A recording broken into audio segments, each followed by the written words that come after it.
देखिए अब हम देखने वाले हैं कि एसिड हो या बेस हो, यदि उनका हम रिएक्शन कराएं, चाहे आपस में रिएक्शन कराएं चाहे उनका दूसरी चीज़ों के साथ रिएक्शन कराएं, तो क्या बनेगा और क्यों बनेगा, ये सब अब हम देखने वाले हैं। टॉपिक का नाम है chemical properties of acid and base. Base और एसिड का जो केमिकल प्रॉपर्टीज होता है, मतलब केमिकली जो उसकी विशेषताएं हैं, वो सब चीज़ें आज हम पढ़ने वाले हैं। सबसे पहले अगर हम बात करेंगे कि reaction of metal with acid, हमने कहा कि मान लीजिए हमने कोई मेटल लिया, जैसे लोहा लिया, जिंक लिया, आयरन वगैरह लिया, हमने समथिंग वगैरह कुछ भी ले लिया, और उसका रिएक्शन हमने किसके साथ कराया, पहले एसिड के साथ कराया।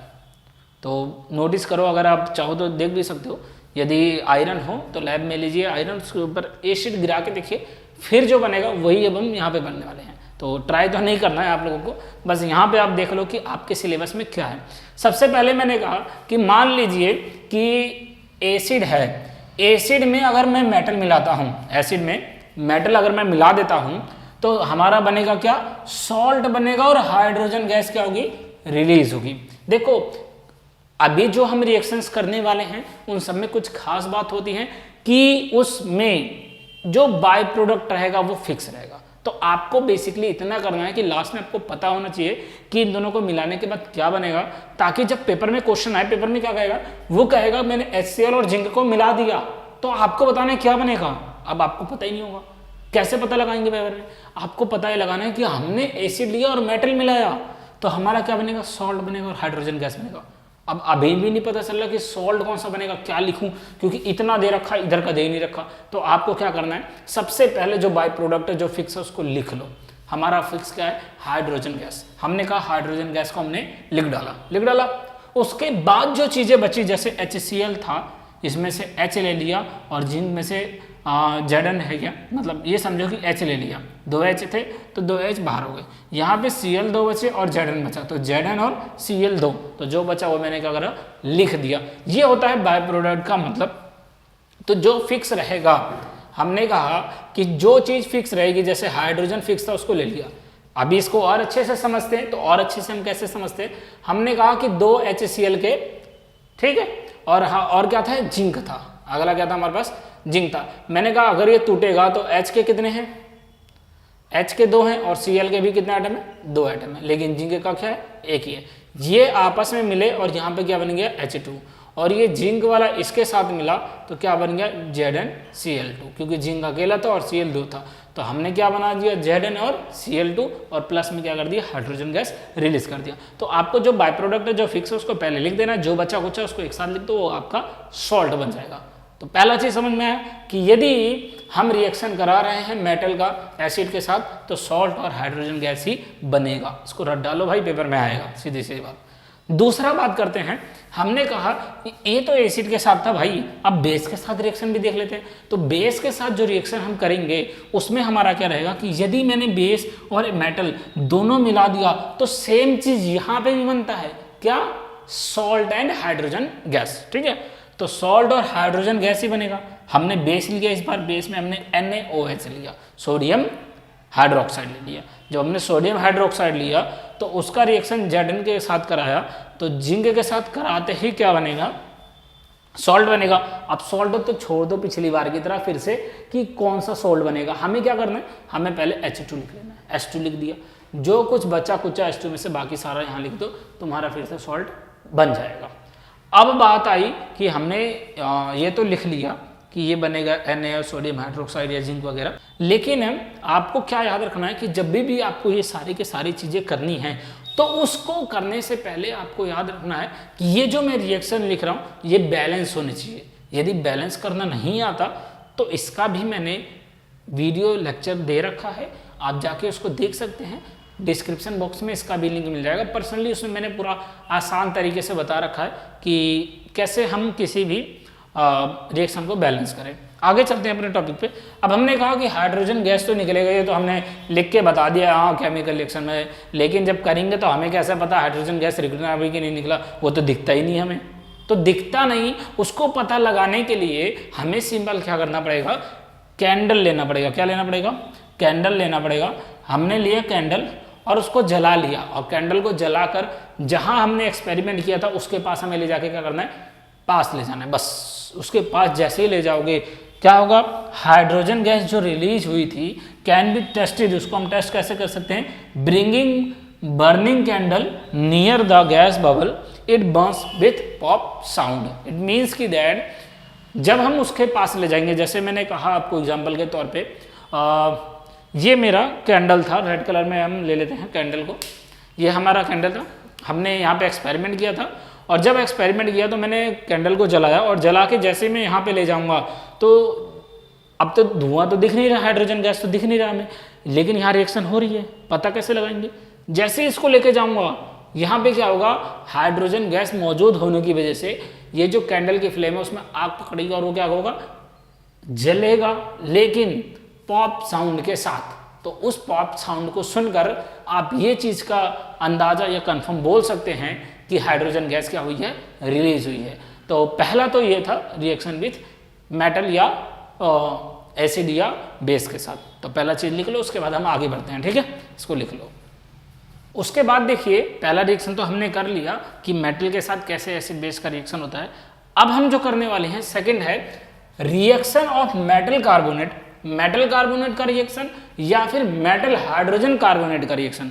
या तो मैं मेटल कार्बोनेट को मैंने मान लीजिए MC बोला, ठीक है, मेटल कार्बोनेट, और मेटल हाइड्रोजन कार्बोनेट को अगर मैं लिखता हूं MHC, तो हमारा जो इस बार का एक्सपेरिमेंट है वो ये है कि अगर हमने एसिड को मेटल कार्बोनेट के साथ मिला दिया या एसिड को मेटल हाइड्रोजन कार्बोनेट के साथ मिला दिया तो क्या होगा।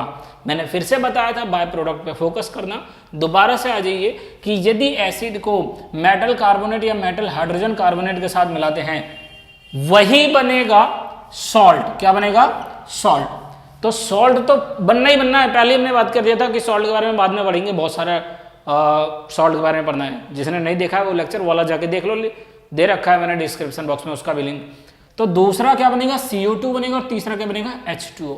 तो आपको शॉर्टकट बता रहा हूं, याद रखना भाई, क्या ऐसे मत देखो, बता रहा हूं शॉर्टकट ये है कि जो भी आपका रिएक्शन दिया होगा पेपर में उसमें आपको सबसे पहले तो CO2 और H2O लिख डालना है, उसके बाद जो जो चीजें बची वो सबको एक साथ लिख दो, तुम्हारा क्या बन जाएगा, सॉल्ट बन जाएगा। सिंपल सीधा फॉर्मूला।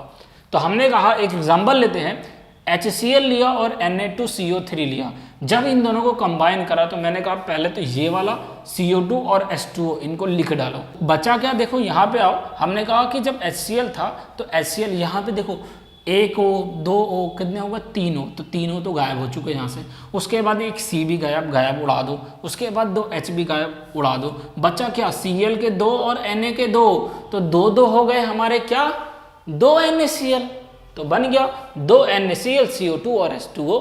बहुत इजी वे में समझना आराम से।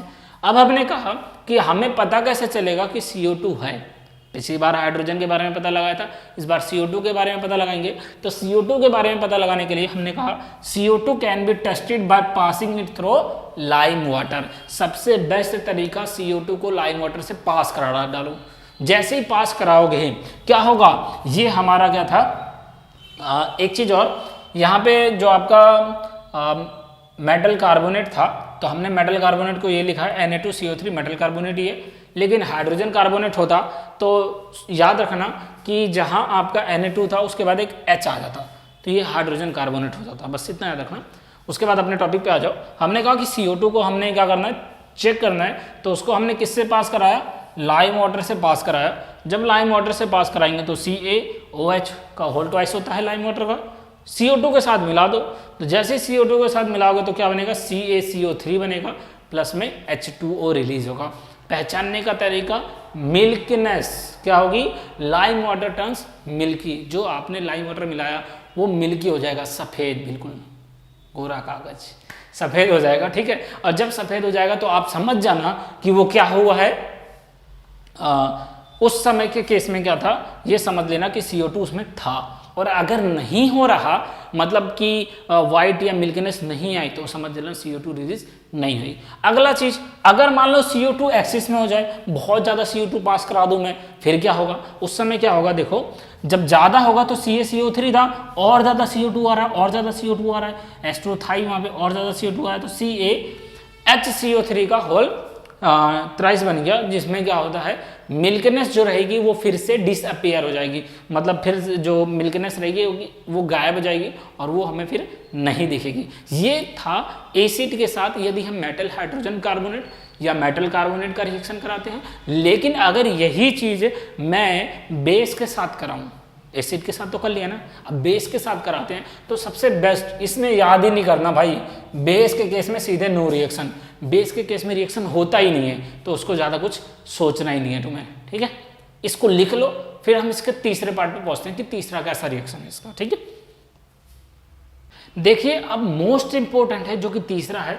तीसरा क्या है हमारा, reaction of acid and base with each other. देखो अभी तक तो हमने मेटल के साथ किया, मेटल हाइड्रोजन कार्बोनेट के साथ किया, ठीक है, या कार्बोनेट के साथ किया। इन सभी केसेस में या तो हमने एसिड लिया था या तो हमने क्या लिया था, बेस लिया था। लेकिन इस बार जो हम ले रहे हैं ना, उसमें एसिड और बेस दोनों एक साथ ले रहे हैं। तो अगर दोनों एक साथ लेते हैं तो क्या होता है, देखो सबसे पहले हमने कहा कि हमने एसिड लिया, ठीक है, उसके बाद हमने उसमें क्या मिला दिया, बेस मिला दिया, तो क्या बनेगा, सॉल्ट प्लस में H2O। इसका मतलब है कि जब भी आप एसिड में बेस मिलाओगे, ये गारंटीड है कि सॉल्ट बनेगा, उसके साथ वाटर बनेगा।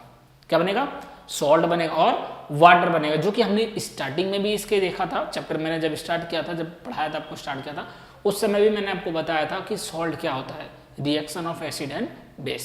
तो वही चीज हम पहुंच गए कि जब भी एसिड और बेस का रिएक्शन होगा वो सॉल्ट प्लस वाटर बनेगा।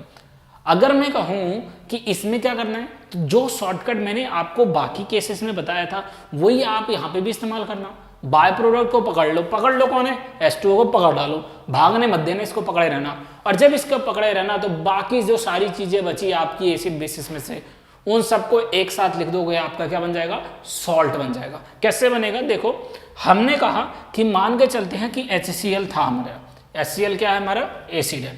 हमने कहा बेस मिला दिया, उसमें बेस क्या है, NaOH मिला डाला, ठीक है, बहुत अच्छा करा, मिला दिया, चलो मिला दिया।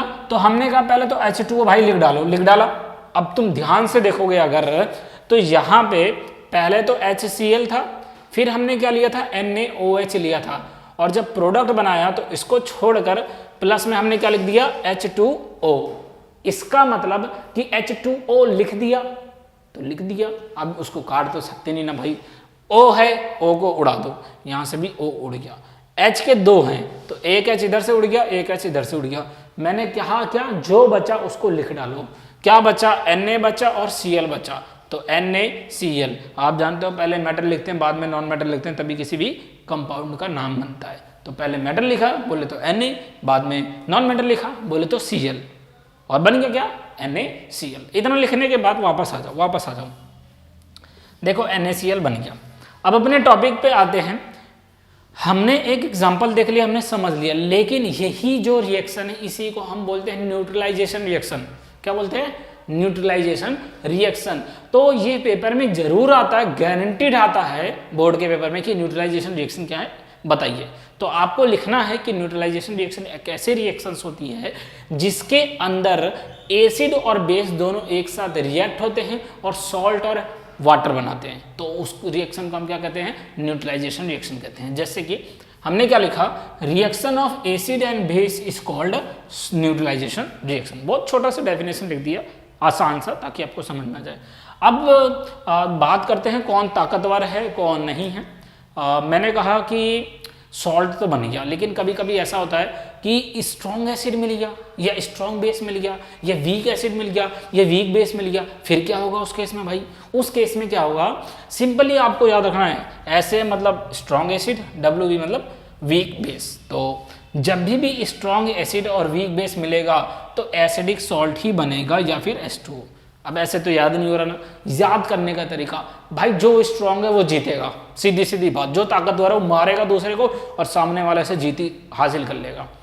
तो यहाँ देखोगे वीक कौन था, बेस भैया वीक थे, और एसिड भैया क्या थे, स्ट्रॉन्ग थे, बॉडी बिल्डर भैया थे। तो बॉडी बिल्डर भैया जीत गए, तो जो सॉल्ट बना उस पर कब्जा किसका हुआ, एसिड का हुआ। तो जो स्ट्रॉन्ग रहेगा उसका कब्जा हो गया। अगले केस में बात करते हैं। अगले केस में हमने कहा इस बार तो भैया एसिड भैया तो छोटे हो गए, वीक हो गए, लेकिन भाई बेस भैया तो बहुत ज़्यादा मजबूत निकले। जब बेस भैया मजबूत निकले तो जीतेगा कौन? बेस भैया ही तो जीतेंगे। तो जब बेस भैया जीते तो जो सॉल्ट बना वो कैसा बन गया? बेसिक का बन गया। प्लस में पानी तो बनना ही बनना है। दूसरा तीसरा आते हैं, तीसरा चीज हमने कहा अब दोनों भैया बॉडी बिल्डर निकले हो, दोनों के दोनों बॉडी बिल्डर निकले, मतलब एक भैया भी स्ट्रांग थे, दूसरे भैया भी स्ट्रांग थे। Strong acid strong base. अब दोनों की कितनी भी लड़ाई करवा लो, अब मैं दोनों तरफ से कितना भी फोर्स लगा लूं, तुम्हें लगता है कि इधर से इधर हो जाएगा? नहीं होगा ना। बैलेंस फोर्स पढ़े हो नहीं, तुम्हें याद तो है। चलो बहुत अच्छी बात है। तो बैलेंस रहेगा तो उस टाइम क्या कहेंगे? न्यूट्रल है भैया, कोई ताकतवर नहीं है यहाँ पे। तो अगले केस में आते हैं, हमने कहा भाई अब तो दोनों के दोनों वीक हैं। अब ये मत कहने लग जाना कमेंट बॉक्स में कि मैं ताकतवर हूं, मैं जाके लड़ लूं उनसे, ये मत बोलना, ठीक है। दोनों के दोनों वीक हैं, तो दोनों वीक रहेंगे, फिर भी क्या होगा? लड़ाई होगी, बेचारे ऐसे कैसे ऐसे ही रह जाएंगे, यहीं पे हिल भी पाएंगे नहीं। लड़ाई जो इधर ना होगा ना इधर होगा।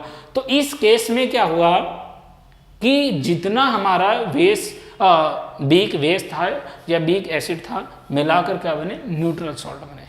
तो आपको ये चारों कंडीशन मालूम होनी चाहिए, कब एसिड स्ट्रांग होता है, कब वीक स्ट्रांग होता है, क्या बनता है, किसका सॉल्ट बनता है, ये सारे केसेस आपको मालूम होने चाहिए। ठीक है, समझ में आया? लाइक कर देना वीडियो को, अगर समझ आ रहा होगा तो अपने दोस्तों में भी भिजवा दो, उनका भी सब्सक्राइबर तो बढ़वा दो यार, तुम्हारे लिए इतनी मेहनत कर रहा हूँ। गर्मी लग रही है भाई, इतना गरीब हूँ कि एसी लगाने का नहीं है, और पंखा चलाऊंगा ना तो तुम्हें मेरी आवाज़ क्लियर नहीं सुनाई देगी, इस वजह से पंखा भी नहीं चलाता। गर्मी लग रही है, तो थोड़ा बहुत बारिश का मौसम हो जाता है कभी कभी तो चलो अच्छी बात है, नहीं तो ऐसे सब कुछ कमरा वमरा बंद है और फिर बहुत घुटन सी होती है। तुमने मेरे बहुत वीडियोस में देखा भी होगा, मैं पसीने से भीग जाता हूँ, फिर रोक कर मुझे वीडियो पसीना हटाना पड़ता है, फिर तुम्हें पढ़ाना पड़ता है। तो कम से कम यार सब्सक्राइब तो कर दो, कौन सा मुझे पैसे ही मिलते हैं, सब्सक्राइबर भी तो कम है यार, 2500 ही कर दो बच्चों, कर दो। देखो तुम मुझे सब्सक्राइब करोगे, मैं तुम्हें तुम्हारी सारी डिमांडें पूरी कर दूंगा, जो जो तुम्हें वीडियो चाहिए, जो जो लेक्चर चाहिए, जो जो नोट्स चाहिए, जितना मर्जी चाहिए पढ़ने से रिलेटेड सब। यहाँ तक कि कमेंट करोगे, यदि आपके कमेंट मुझे ऐसा लगा कोई बच्चा जो हर वीडियोस पे कमेंट कर रहा है या हर वीडियोस पे पढ़ रहा है, तो उसको मैं अपनी तरफ से बुक्स फ्री दे दूंगा, मैं पार्सल करवा दूंगा। वो मुझे अपना एड्रेस बता दे, मैं पार्सल करवा दूंगा। इंस्टाग्राम पे मुझे मैसेज कर सकता है वो, ठीक है। वो सब बात की बात है, वो सब तो होता रहता है, देता रहता हूँ मैं। आप बस इस पर फोकस करिए, इसको लिख लीजिए, ठीक है। लिख लिया, बहुत अच्छी बात है। चलिए आगे बढ़ते हैं। इसके बाद देखिए, उसके बाद अगर हम बात करते हैं तो अगला हमारा है चौथा, reaction of metallic oxide with acid. इस बार मेटालिक ऑक्साइड का अगर हम एसिड के साथ रिएक्शन करते हैं तो क्या होता है। देखो सबसे पहले मेटालिक ऑक्साइड क्या होता है उसके बारे में सुन लो, तब आपको पता चलेगा कि एक्चुअल में रिएक्शन हम कर क्या रहे हैं। मेटालिक ऑक्साइड जो होता है वो बेसिक ही नेचर होता है, मतलब अगर हम बात करें कि उसका नेचर कैसा होता है तो वो बेसिक होता है। तो बेसिक है, रिएक्शन किसके साथ करा रहे हो? एसिड के साथ। अभी थोड़ी देर पहले पढ़ा था, क्या पढ़ा था कि न्यूट्रलाइजेशन रिएक्शन होता है, एसिड और बेस को मिला दिया जाए तो यहाँ पे भी सेम केस होगा कि अगर हमने मेटालिक ऑक्साइड को एसिड के साथ रिएक्शन कराया तो सॉल्ट और H2O ही बनेगा। तो अपने केस पे आते हैं, हमने कहा कि मेटालिक ऑक्साइड के एग्जाम्पल जैसे CaO, MgO ये सारे के सारे बेसिक होते हैं, और मेटालिक ऑक्साइड अगर एसिड के साथ मिलाते हैं तो सॉल्ट और H2O बनता है, ये भी चीज़ पढ़ लिया है। उसके बाद एक एग्जांपल देखते हैं, जैसे हमने कहा एक मेटालिक ऑक्साइड है CaO, HCl के साथ मिला रहे हैं, तो हमने पहले ही फिर से वही आपको याद रखना है क्या, जो बाय प्रोडक्ट है उसको पहले लिख डालो, बाकी जो बचा उन सबको एक साथ लिख दोगे तुम्हारा सॉल्ट बन जाएगा। तो बाय प्रोडक्ट को हमने इस केस में H2O लिख दिया, इनमें से H2 उड़ा दो, यहाँ से उड़ा दो, यहाँ से उड़ा दो, जो बचा उसको लिखा तो CaCl2 बना, ये हमारा क्या हो जाएगा, सॉल्ट हो जाएगा। अगले केस में आते हैं जो फिफ्थ हमारा, reaction of non metallic oxide with base. इतने रिएक्शंस थे हमारे पास, तो लास्ट है reaction of non metallic oxide. अब पिछली बार तो हमने मेटालिक ऑक्साइड लिया था तो वो बेसिक था, अब इस बार हमने लिया non metallic oxide. Non metallic oxide अगर हम लेते हैं तो वो कैसा रहेगा, समझ गए होंगे, एसिडिक, ठीक है। तो अगर एसिडिक रहेगा, non metallic oxides are acidic in nature, reaction तो पक्का बेस के साथ होगी। जब बेस के साथ हम रिएक्शन उसकी कराएंगे तो नॉन मेटालिक ऑक्साइड प्लस में बेस मिलाएंगे तो सॉल्ट प्लस H2O ही बनेगा, और H2O ही बनेगा तो CO2 लिया हमने नॉन मेटालिक ऑक्साइड, उसमें हमने मिला दिया CaOH का 2, बना क्या CaCO3 और H2O। तो वही है, फिर से H2O लिख लेना पहले, बाकी जो बचेगा उन सबको एक साथ लिख देना, तुम्हारा सॉल्ट बन जाएगा। अब एक छोटी सी बात बताता हूँ, देखो हमने क्या देखा कि एसिड को और बेस को यदि हम मिलाते हैं तो हमारा बनता क्या है, बनता है हमारा सॉल्ट प्लस में H2O, that is salt plus में इसको मैं वाटर लिख सकता हूँ। ठीक है, हम जानते हैं कि जो हमारा टीथ होता है, दांत होता है, उसके अंदर एसिडिक मात्रा बढ़ जाती है तो खराब होता है, जिसकी वजह से हमें ब्रश करना पड़ता है। तो जब हम ब्रश करते हैं तो ब्रश जानते हो बेसिक होता है और पहले से एसिडिक है, तो एसिडिक है और बेसिक हमने मिला दिया तो आपका इस रिएक्शन के हिसाब से सॉल्ट और वाटर बनना चाहिए आपके माउथ में, तो बनता है, इसीलिए नमक जैसा लगता है। आपको ब्रश करते हो ना तो थोड़ा सा नमक नमक जैसा टेस्ट आता है, तो एक्चुअल में यही होता है कि वो बेस होता है, जो टूथपेस्ट होता है वो बेस होता है और एसिडिक आपके दांत में है, तो जब उसको घिसोगे आप दोनों रिएक्शन होगा और रिएक्शन होते ही एसिड बेस्ड रिएक्शन होते ही आपका क्या बनेगा, सॉल्ट और वाटर बनेगा। तो हमें थोड़ा सा सॉल्टी सॉल्टी रखता है। तो केमिकल प्रॉपर्टीज यहीं तक था। वीडियो अच्छी लगी हो तो लाइक कर देना, सब्सक्राइब कर देना, सब भूला मत करो, ये सब करते आते ही कर दिया करो अगर नए नए आए हो। और पुराने आए तो आप सबको पता है प्लेलिस्ट पे सारे लेक्चर बने हैं साइंस के, सारे 10th क्लास के, पूरा शुरू से लेके एक एक टॉपिक, एक एक सब्जेक्ट सब कुछ समझा रखा है, जाके देख लेना। ठीक है, बाकी डिस्क्रिप्शन बॉक्स है वो तो आपके लिए बनाया गया है, सब कुछ उसमें दिखा है। ठीक है, मिलते हैं, तब तक के लिए टाटा।